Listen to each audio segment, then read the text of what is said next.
चलिए बात करते हैं अगली बड़ी खबर की, जो कि देहरादून से मिल रही है, जहां श्रमिकों के लिए अब ईएसआई अस्पताल खुलेंगे। खटीमा और कोटद्वार में ये अस्पताल खोले जाएंगे। केंद्रीय श्रम मंत्री ने सहमति प्रदान कर दी है। जल्द ही अधिकारी प्रस्ताव तैयार करेंगे। तो सीएम धामी ने श्रम विभाग की समीक्षा बैठक ली थी और इसी दौरान बैठक में सीएम धामी ने अधिकारियों को असंगठित कामगारों के रजिस्ट्रेशन के साथ ही संचालित तमाम योजनाओं के एकीकरण के साथ उन्हें लाभ दिए जाने की योजना पर भी काम करने के निर्देश दिए हैं। सीएम ने कोटद्वार और खटीमा में ईएसआई अस्पताल खोलने का ऐलान कर दिया है। चलिए ज्यादा जानकारी के लिए रुख करते हैं संवाददाता सोनू सिंह की ओर। सोनू, श्रमिकों के लिए एक बड़ी राहत, अब जल्द ही उन्हें एक बेहतर स्वास्थ्य सुविधाएं मिल सकेंगी।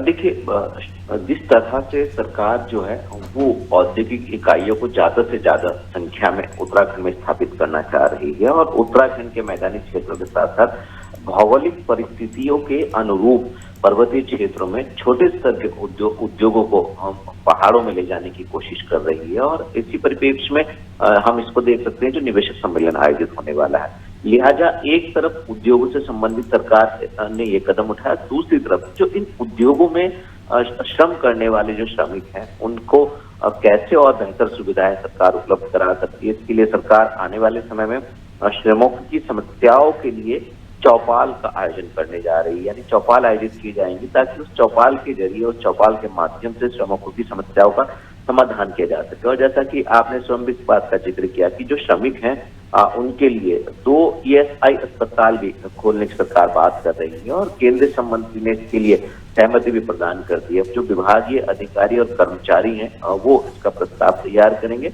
और मंजूरी के लिए इस प्रस्ताव को केंद्र में भेजेंगे और केंद्र की मंजूरी के बाद ये पहली बार ऐसा होगा जब उत्तराखंड के 2 स्थानों पर ईएसआई अस्पताल खोले जाएंगे। तो मुख्यमंत्री लगातार उद्योगों को लेकर के, उनके सरलीकरण को लेकर के और उनमें कार्य करने वाले श्रमिकों को लेकर के, और जो श्रमिकों के लिए जो पोर्टल है, इस पोर्टल पे ज्यादा से ज्यादा श्रमिक अपना पंजीकरण कराएं।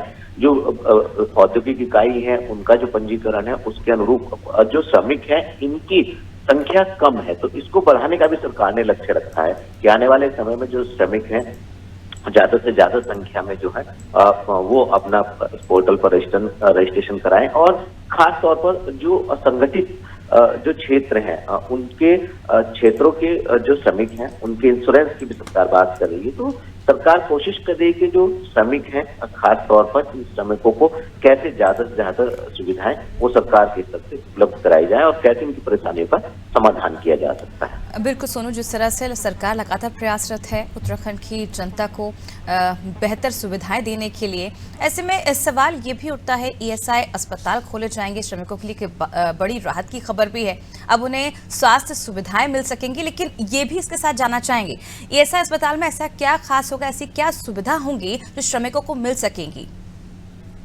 देखिए, ये ईएसआई अस्पताल जो है वो श्रमिकों के लिए ही स्पेशल खोले जाएंगे और इनको इसमें राहत दी जाती है खास तौर से स्वास्थ्य सेवाओं में, और विशेषकर इनके लिए खोले जाएंगे। तो जो कि अभी तक जो इंश्योरेंस है वो ईएसआई के माध्यम से ही होता था श्रमिकों का, और श्रमिकों की सुविधाओं को ध्यान में रखते हुए सरकार ने फैसला लिया जो श्रमिक है खास तौर पर उनकी स्वास्थ्य सेवाएं कैसे बेहतर हो सकती है, उनको कैसे सुविधाएं दिलाई जा सकती हैं, इस पर सरकार ज्यादा फोकस कर रही है। और यही वजह है कि सरकार ने ये निर्णय लिया है और इस निर्णय के बाद जब ये अस्पताल अस्तित्व में आएंगे तो कहीं ना कहीं जो श्रमिक हैं उनको खास तौर पर इसका लाभ प्राप्त हो सकेगा। बिल्कुल, जो लाभ है वो श्रमिकों को आने वाले दिनों में प्राप्त हो सकेगा, क्योंकि अब उनके लिए एक सराहनीय पहल जो है वो धामी सरकार की ओर से की गई है। जल्द ही खटीमा कोटद्वार में ऐसा अस्पताल खोले जाएंगे। आपको बता दें, सशक्त उत्तराखंड 2025 के लक्ष्य को पूरा करने के लिए मुख्यमंत्री पुष्कर सिंह धामी सभी विभागों की समीक्षा बैठक ले रहे हैं और इसी के तहत जिस तरह से ये बैठक हुई उसमें श्रम विभाग की समीक्षा